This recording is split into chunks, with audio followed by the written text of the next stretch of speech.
하나님 말씀 이사야 43장입니다. 이사야 43장 1절에서 7절을 합독하시겠습니다. 살아계신 하나님 말씀을 다 함께 합독하시겠습니다.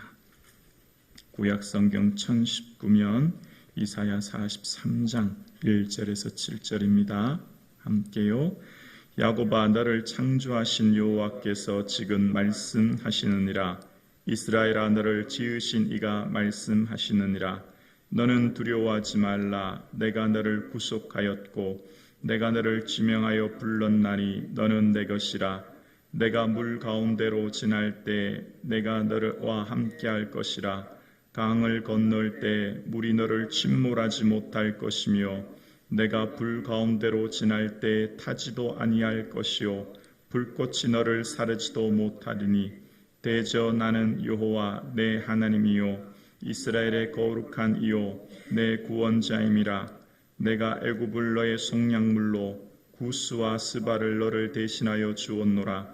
내가 내 눈에 보배롭고 존귀하며 내가 너를 사랑하였은즉 내가 내 대신 사람들을 내어주며 백성들이 내 생명을 대신하리니 두려워하지 말라. 내가 너와 함께하여 내 자손을 동쪽에서부터 오게 하며 서쪽에서부터 너를 모을 것이며 내가 북쪽에서 이게 이르기를 내놓으라.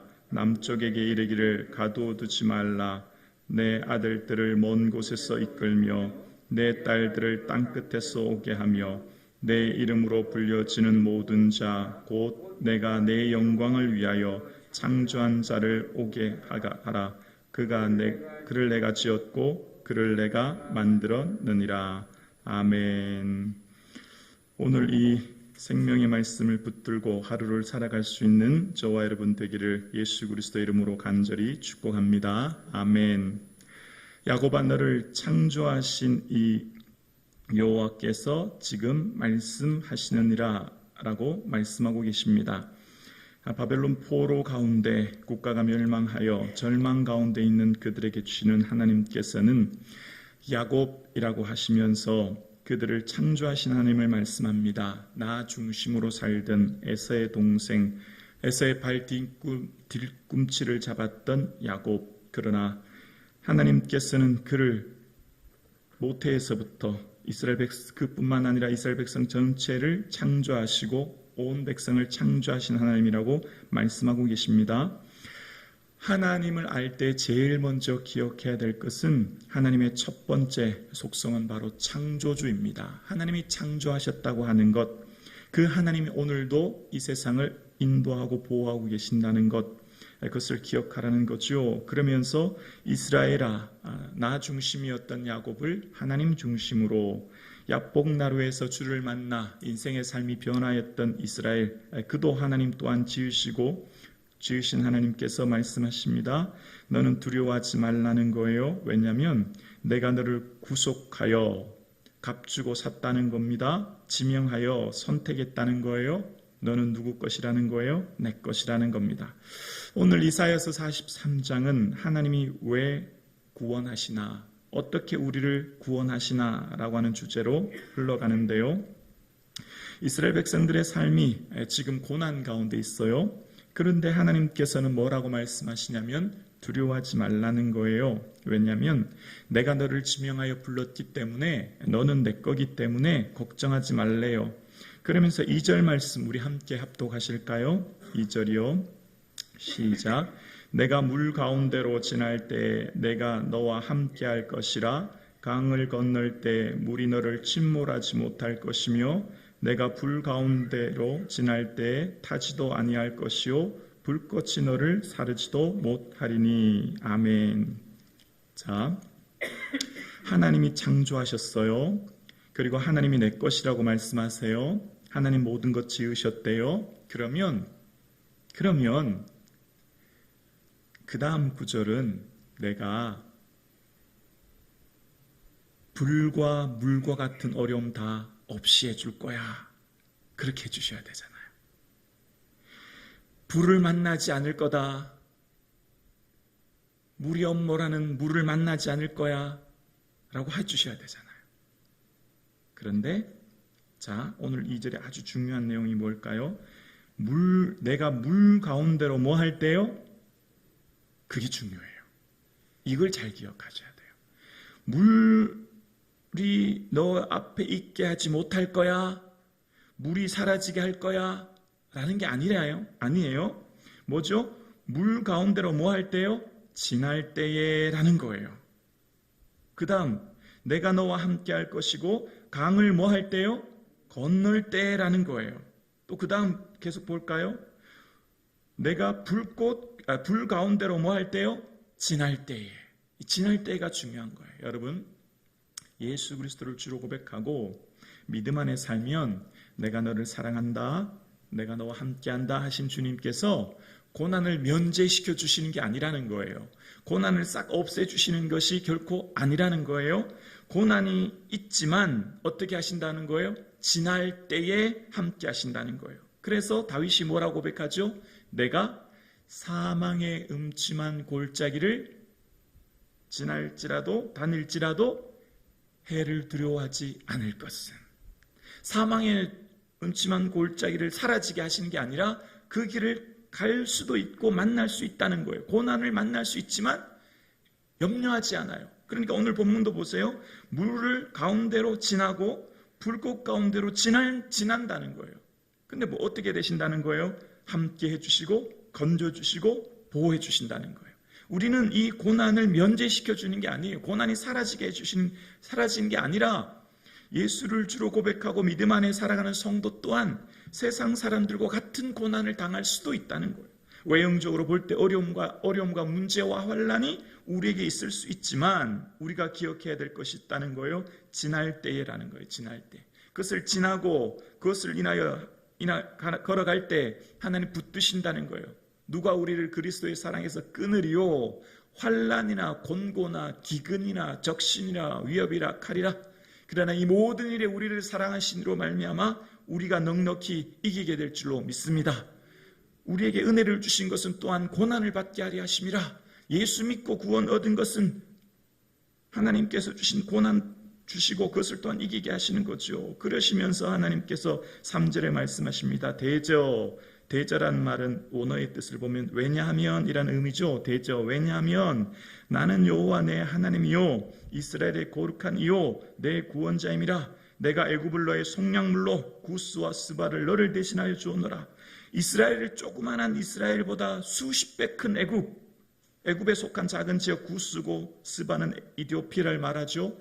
애굽과 이방 나라를 너를 대신해서 줬다는 거예요. 너가 얼마나 가치 있으면 너보다 훨씬 강대하고 큰 나라들 대신해서 줬는데 다시 한 번 더 그 이유를 4절에 말합니다. 우리 4절을 함께 읽어봅니다. 함께요.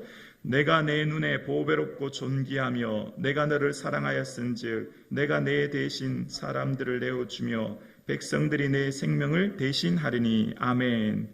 그 이유가 드디어 나왔어요. 내 눈에 보배롭고 존귀한데 내가 너를 어떻게 한다고요? 사랑하였은즉.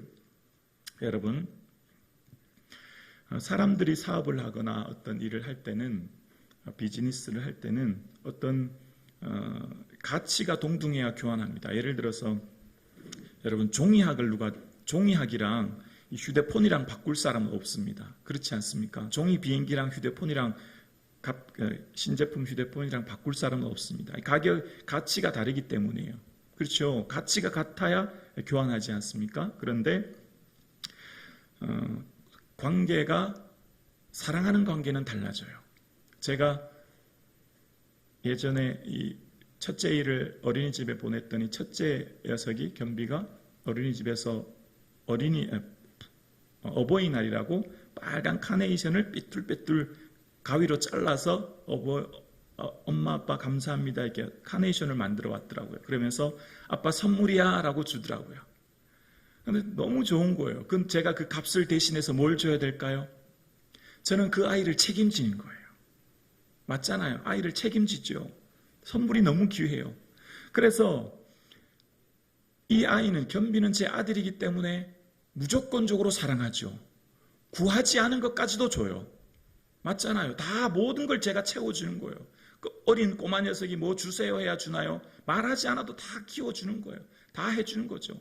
우리와 하나님과의 관계가 그래요. 우리가 뭐 기도 하루에 10시간, 기도를 너희들은 하루에 기도 10시간 해야 된다. 헌금은 한 10억쯤 해야 돼. 예배는 빠지지 말고 드려라. 아니요. 조건적이지 않아요. 하나님 우리에게 그런 하나님이 아니에요. 괜찮아요. 좀 못해도 괜찮아요. 부족해도 괜찮아요. 왜죠? 사랑하시기 때문에. 우리의 삶이 하나님 앞에 뭘 대단한 걸 해야 되거나 그런 하나님이 아니라 무조건적으로 하나님 들어주세요. 우리가 구하지 않은 것도 다 더해주시고 또 우리의 삶에 무조건적으로 응답해 주시는 분이에요. 내가 뭘 잘해야 되는 게 아니에요. 왜죠? 사랑하기 때문에. 길을 걸어가는데 제가 모르는 꼬마 녀석이 아저씨 뭐 사주세요 한다고 제가 함부로 사주는 거 아니잖아요. 아저씨 저 아저씨 집에 데려가서 저 먹이고 입히고 길러주세요 한다고 제가 모르는 녀석을 우리 집에 데려와서 먹이지 않잖아요. 경비 한비는 제 아들이기 때문에 뭘 해달라고 말하지 않아도 걔가 다 해주잖아요.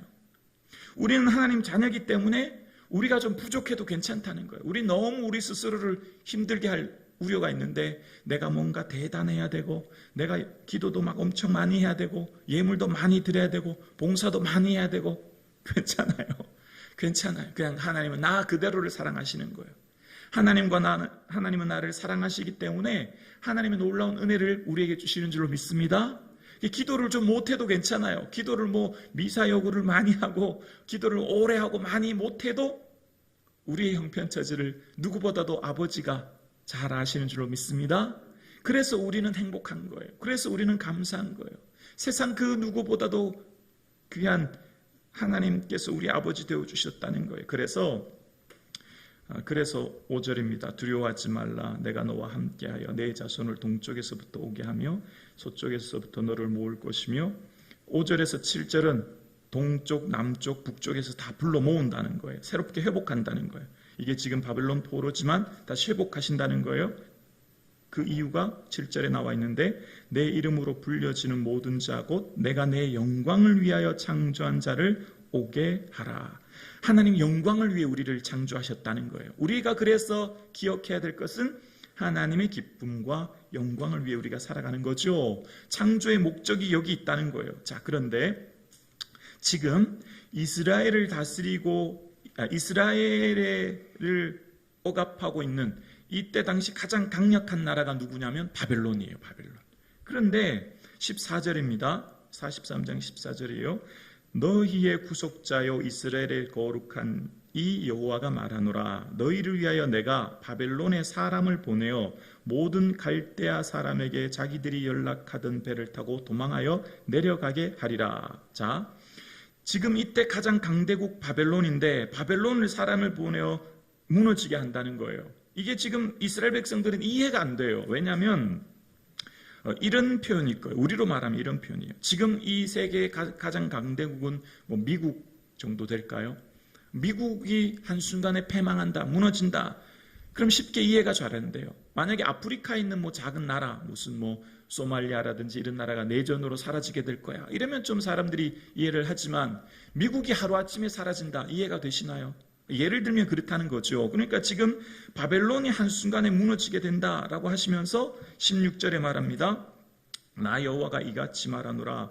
바다 가운데 길을 큰 물 가운데 지름길을 내고 17절이요. 병과 말과 군대의 용사를 이끌어내어 그들이 일시에 엎드려져 일어나지 못하고 소멸하기까지를 꺼져가는 등불 같게 하였느니라.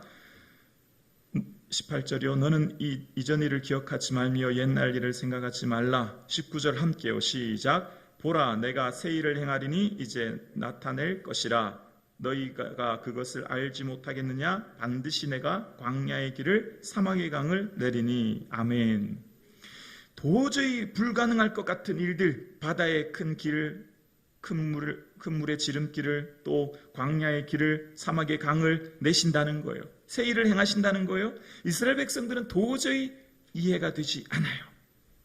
그러나 하나님께서는 페르시아를 이르시고 고레스를 통하여 한순간에 바벨론을 무너뜨리시고 이스라엘 백성들을 원래 있던 곳으로 돌아가게 하신 거예요. 우리의 삶 가운데 도저히 불가능할 것 같고 도저히 이루어질 수 없을 것 같은 광야에 길을 내시고 광을 내신다고 하신 그 하나님 말씀하시면 그대로 이루어지는 줄로 믿습니다. 하나님께서 창조주요 전능하신 하나님이시기 때문에 하나님이 말씀하시면 그대로 이루어지고 역사가 나타나게 될 줄로 믿습니다. 하나님께서 말씀하십니다. 이전 일은 기억하지 마라. 예전에 너희들의 삶의 실패와 실수 걱정하고 근심하며 그 일 때문에 아파하지 마라. 이제 내가 새 일 행할 거야. 이제 옛날 일 더 이상 생각하지 마 라고 말씀하십니다. 어쩌면 이 말씀도 저는 저에게 주시는 말씀 같아요. 말씀이 너무나 은혜가 됩니다. 여러분의 인생의 삶 가운데서도 이전에 있었던 어떤 일들도 새롭게 하시는 하나님의 은혜를 경험할 수 있기를 주의 이름으로 축원합니다. 그러면서 21절이에요. 이 백성은 내가 나를 위해 지었나니 나를 찬송하게 하려 함이라. 하나님께서 우리를 지으신 목적은 하나님을 예배하고 찬송하고 경배하기 위함이래요. 그래서 오늘 우리가 이 새벽 이 아침 주의 전에 나온 줄로 믿습니다. 하나님 예배하기 위해 하나님 찬송하기 위해 주의 전에 나온 줄로 믿습니다. 이 예배의 자리를 나온 우리는 복된 자녀인 줄로 믿습니다. 자, 그런데요, 마지막이에요. 하나님은 우리를 한결같이 사랑하십니다. 결코 버리지 않아요. 어떠한 형편에 있든지. 자, 22절 볼까요? 43장 22절.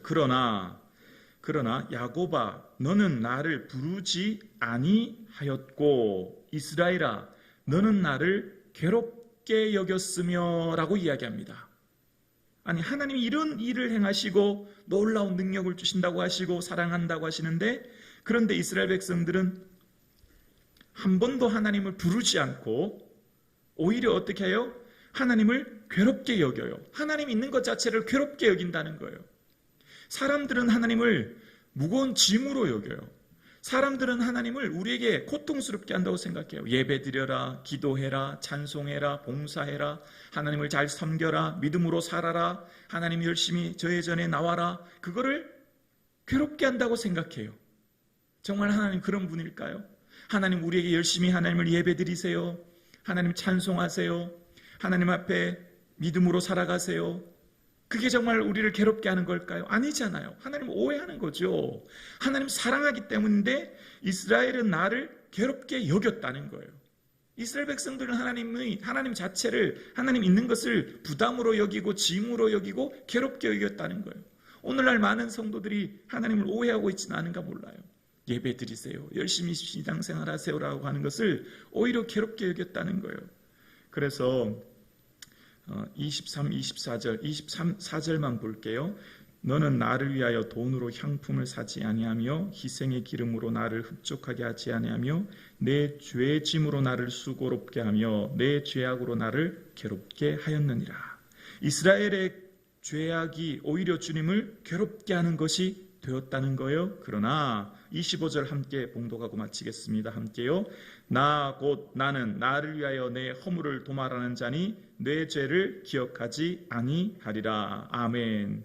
예수 그리스도의 보혈로 우리의 모든 죄와 실수를 십자가의 보혈로 정결하게 하사 우리를 하나님 자녀 삼으시고 우리가 어떠한 형편에 있든지 사죄하여며 용서해 주시는 은혜로 우리를 한결같이 붙드시는 주의 은혜를 기억하실 수 있기를 주의 이름으로 축원합니다. 기도드리겠습니다.